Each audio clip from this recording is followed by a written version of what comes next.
What is up? Welcome back to another live stream. It is Tuesday, and I have another interesting topic lined up for all of you today. Today I'm going to be talking about newsletters, but before I jump into that, I just wanted to talk about these live streams and what I'm doing here. For the past few weeks, every Tuesday at 8 p.m., I've been coming up with the topic to talk about every single evening. I started off in March by doing 7 days of daily live streaming, talked about a lot of just topics on setting things up and some stuff that was design focused. But I'm kind of doing this just as a resource to offer some information out there for anybody who's looking to get into design or entrepreneurship or things like that. Hopefully, these resources will help one of you out there. So just a couple housekeeping things before I get into talking about newsletters. If you want to take a look at some of my past live streams, you could take a look at my website. It is asrequired.com. Putting the link down below. You could check out that website. I have links to all of the past live streams that I did that was, business design focused type of content. You're watching this on my YouTube channel, so you could also check out those videos by going to my homepage here on YouTube on the As Required YouTube channel. You could check out some of the past topics or some interesting stuff there. And additionally, if you do find any value in this video at all as you're watching, I'd like you to consider checking out my Patreon. So that link is also down below, patreon.com/James Cabrera. And also, if you do find any value in this video, also please consider liking this video and subscribing to the channel. That will definitely help me out in terms of the YouTube algorithm if people are searching specifically on newsletter strategy and things like that, or for some of my other videos. The more subscribers and the more likes these videos have, the more likely they are to bubble up to the top of the results if somebody is on YouTube looking for this kind of content. So that's my Patreon. I have one tier. It is $5 a month. Just consider it buying me either a coffee or a beer once per month. But I just have that set up to help support this channel because I am investing some of my own money and time to do these videos. So I would love to get some patrons there to help support these videos to keep me going. And if you want me to keep making content, I will definitely be listening to patrons on specific subjects that they'd like to hear me teach about. So that is patreon.com/James Cabrera. I already have a couple patrons on there, but would love to have more.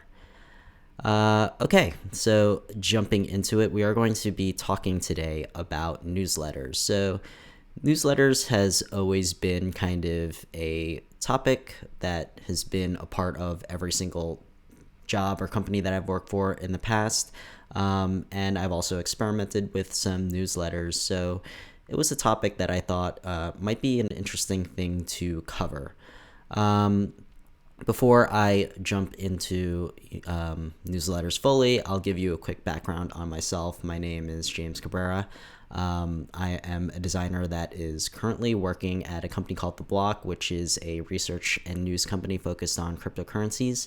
I also currently run As Required, which is just the name of my design studio. That is just the name that I'm operating out of right now. This is my design studio. And all my side projects that I do outside of my normal work comes out of this design studio. Before I was working at The Block, I was working at Gimlet Media, which is a popular podcasting company that eventually got purchased by Spotify. And even before that, I worked at Refinery29, which is a popular website as well, where I helped design some of their apps and also work with their graphic designers to evolve the look and feel of the website.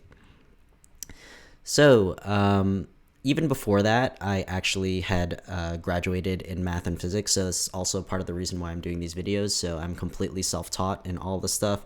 All the stuff you see in the material of my talks, I've either learned it from previous jobs that I've been through, or I've learned it on my own through free resources on the internet. So part of the reason why I'm doing these videos is because I'm also kind of paying it forward. So I'm hoping people out there who are trying to teach themselves how to do these sort of things on the internet will find some value in my videos, and they might be able to use this information to start a successful business on their own, or maybe be a valuable part of another business.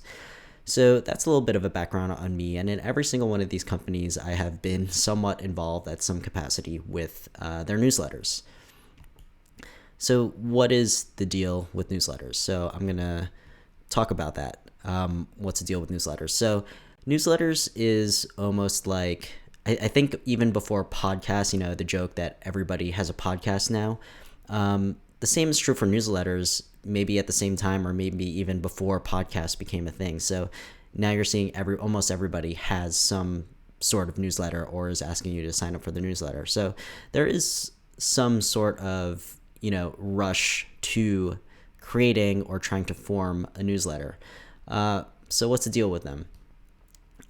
You may have all heard of MailChimp, whether it's through their ads, or you may have used it yourself or know that it is a newsletter production company. But over the years, MailChimp has grown in such huge popularity just because it is a free software that a lot of people use to send newsletters, and they are quite profitable. So there was an article in the New York Times that wrote about MailChimp, and unlike other startups that take a lot of venture capital money, MailChimp shockingly has been profitable for a very long period of time and has resisted the urge to take venture capital money. And I think in this article, they wrote that MailChimp makes somewhere in the order of $400 million in revenue.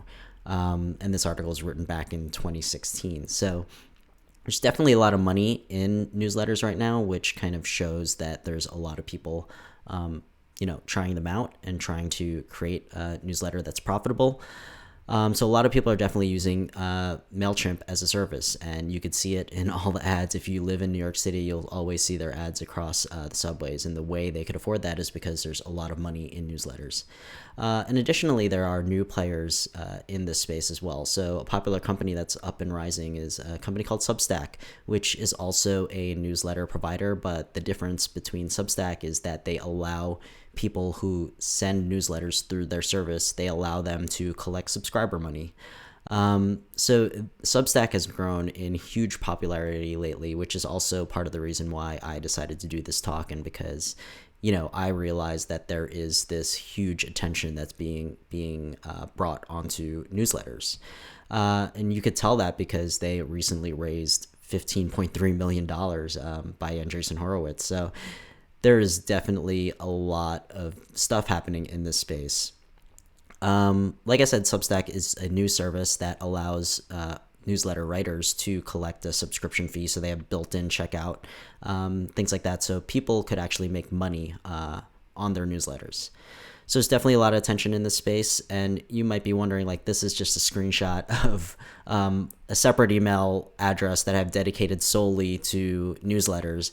A lot of you might be thinking there's just so much spam in newsletters. How is there any money in this when, a lot of the stuff just looks like garbage? So you're just asking yourself, really? There's this much money getting thrown around in this space?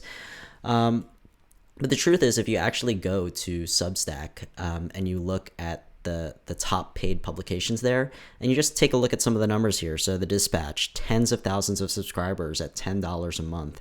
Some of these are just thousands of subscribers at $6 a month or $10 a month. Some of them are even $35 a month. When you do the math at that, these people with some of these paid newsletters using Substack are making on the order of anywhere from $5,000 a month to $10,000 a month, which is crazy. Some of these people are able to make more than more than great living out of just doing a paid subscription newsletter. So there's definitely something here that I want to explore. So it's definitely really it really is a lucrative business, or it really is a avenue that some people can take to actually make a living off of it.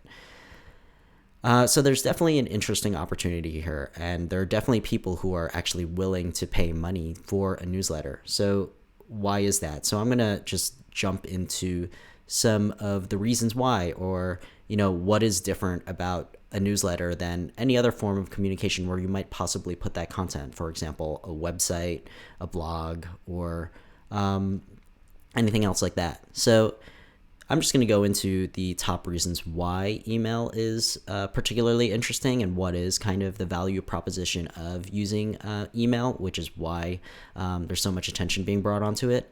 And the first reason is it's direct. So email is a direct piece of content that is like sent directly to your phone in your email inbox, and that is distinctly different than having a website, for example, because you are personally going directly to the user versus if you have a website where you are basically waiting for the user to come to you via your URL or knowing your website.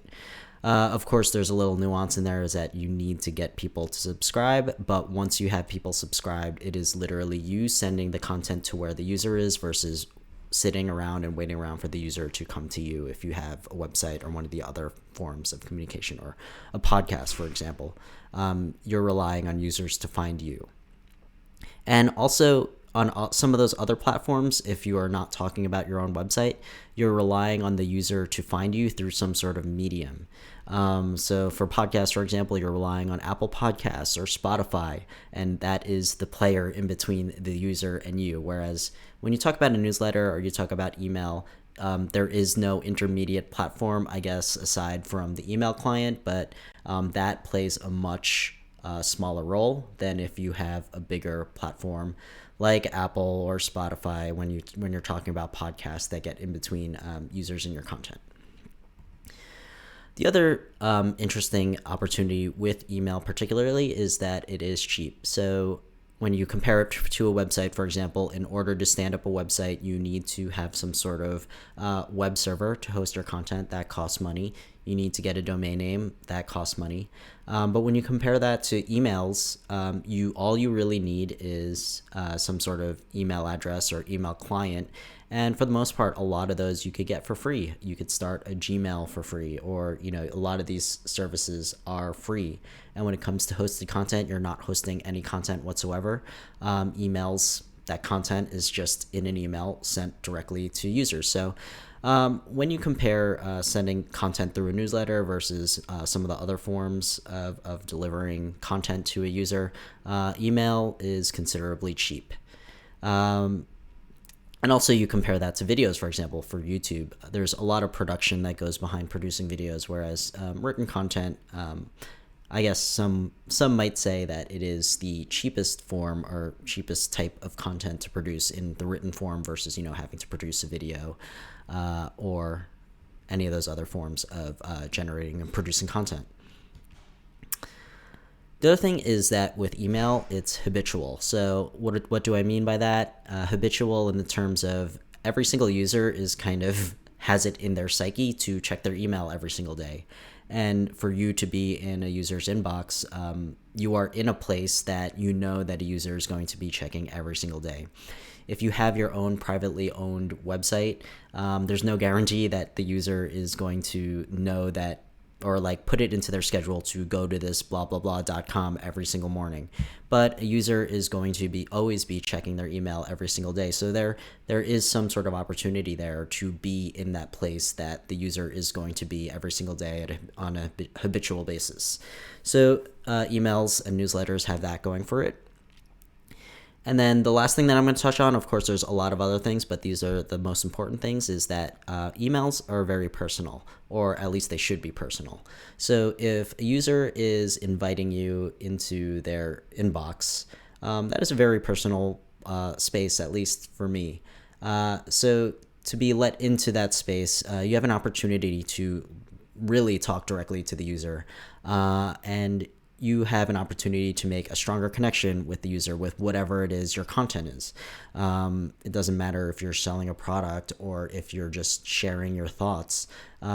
you definitely have a much more personal connection with that content with the user in their inbox versus writing it as a blog post on a website. So just thinking about that, that is another benefit that is unique to newsletters. So those are just the aspects of what makes newsletters different, but what really makes a successful newsletter. Now, I'm going to be talking about this purely from a metric point of view, and not so much on like theoretical type of things, but especially from my experience working with companies who have used newsletters as sort of a revenue opportunity or a revenue line. These are like core data metrics that you could go by to determine whether or not your newsletter is successful. And I'm going to kind of order this, starting off with the thing that is the most important and then going down to one of the metrics that is highly considered, but I would say from a user experience point of view might not be as important as the others. So the first thing I'm going to talk about is subscribers. So if you have a lot of subscribers, that would be a very successful metric, obviously. The other layer to this is if they are subscribers who are willing to pay, as you saw with the people on Substack, the top paid accounts. If thousands of people are willing to pay for your content through a newsletter, that is like the ultimate success metric. So dollars talk. But even if you're doing a free newsletter, if you're able to build up your subscriber base, and as you start sending newsletters, you don't have people unsubscribing at a higher rate than you're bringing them on, that your net total subscribers is high, that is the clear-cut number that shows whether or not your newsletter is successful. Open rates. So open rate is the next important thing. So say, for example, you have a lot of subscribers, but nobody's really opening the email. Now, open rate is something that a lot of analytics is just a basic metric that you're able to get on many of these providers. So you may have a lot of subscribers, but if nobody opens it, then it is completely not valuable whatsoever. So open rate is super important as well. I would say it's up there with subscribers, because you could have not that many subscribers compared to somebody else, but if 100% of them are opening your emails, that's way more valuable than if you have a lot of subscribers and your open rate is like 1%. So there's this unique relationship between subscribers and open rate that, really tells you whether or not your newsletters are successful. Now, something interesting to think about, and this is a strategy that a lot of companies employ in terms of boosting up their subscriber count, is, a lot of them will run sweepstakes. And you might notice this, if somebody's giving away a free MacBook or something, and in order to enter into this raffle, you need to enter your email address. That's a very cheap way to boost subscriber numbers, but that using a method like that doesn't necessarily mean that your newsletter is successful, because you are probably getting a lot of people who are going to be subscribing but don't care about your newsletter, and the first one you send, they'll probably unsubscribe immediately, or others, if they're like me and they have a burner email, they'll just stay subscribed and never open a single email from you. So these two things are going to play a big role in determining whether or not your newsletter is successful. And if you are not collecting subscriptions for your newsletter and you're trying to get sponsors, for example, into your newsletter, sponsors care the most about these two metrics. So subscriptions is probably the number one thing that people are going to prioritize, just because of something which is called CPM, which is cost per million. Well, actually, it's not per million. It's actually cost per thousand. So every 1,000 subscribers, just because you have this number of subscribers, you could get more ad dollars just based on the subscriber count alone. And it doesn't matter whether or not people are actually opening it, just based off that alone. But it really is a healthy marriage between having a high subscriber count and then making sure that a high percentage of those subscribers are actually opening your emails. Now, the last metric, which I personally think is hit or miss, or this is why I have an asterisk behind it, because CTR is what is short for click-through rate. And this is an important metric specifically for advertisers, but I wouldn't necessarily say from a user experience point of view that it's an important metric. And I'll give you a couple examples or use cases of that.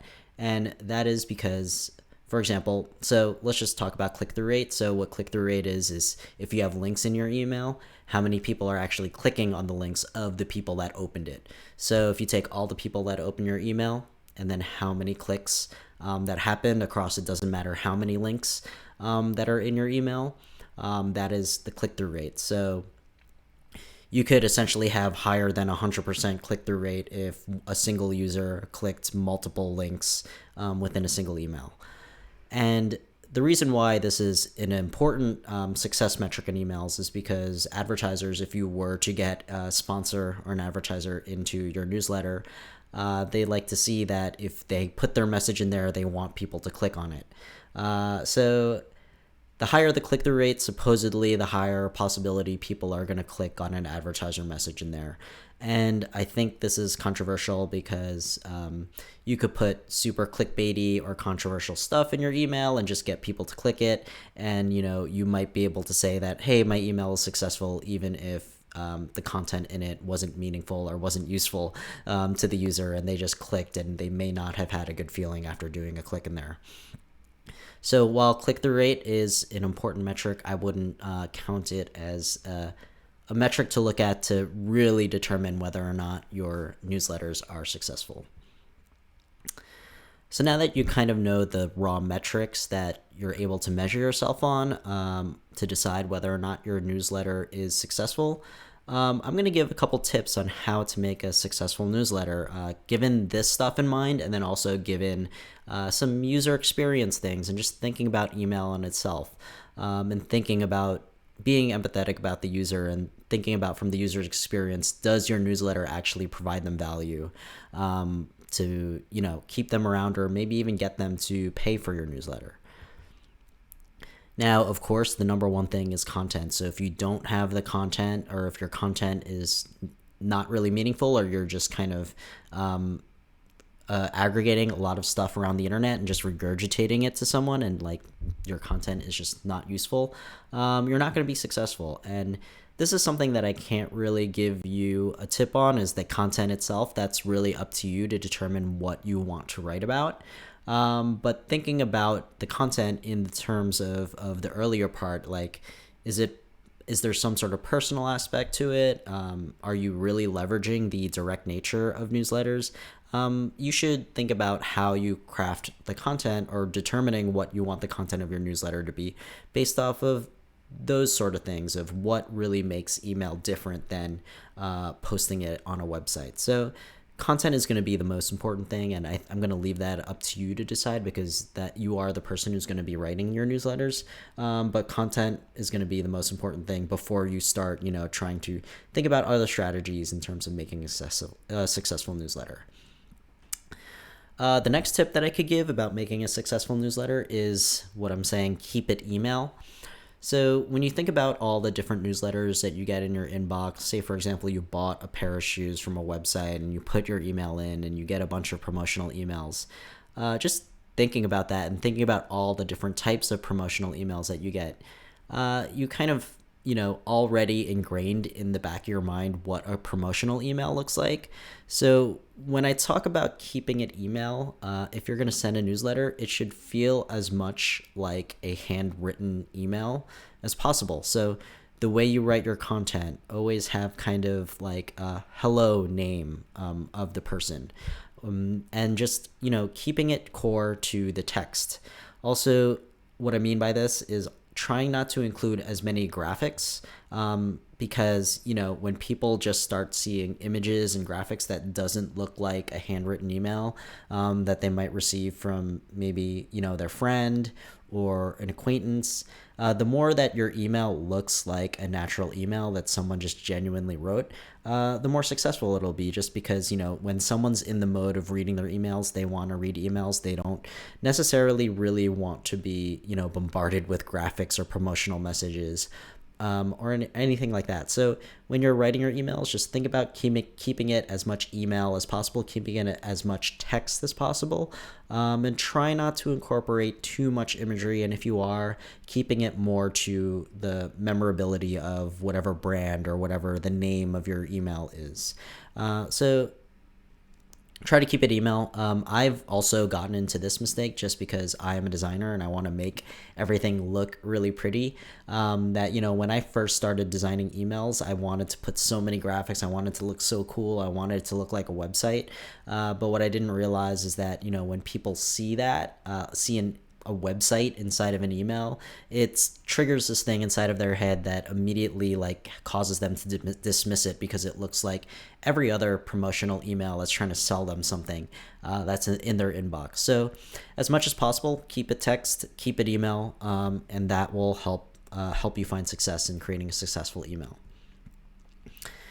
Now, making it personal, I said this is one of the big things that really makes email different than the other ways that you could deliver content to a user.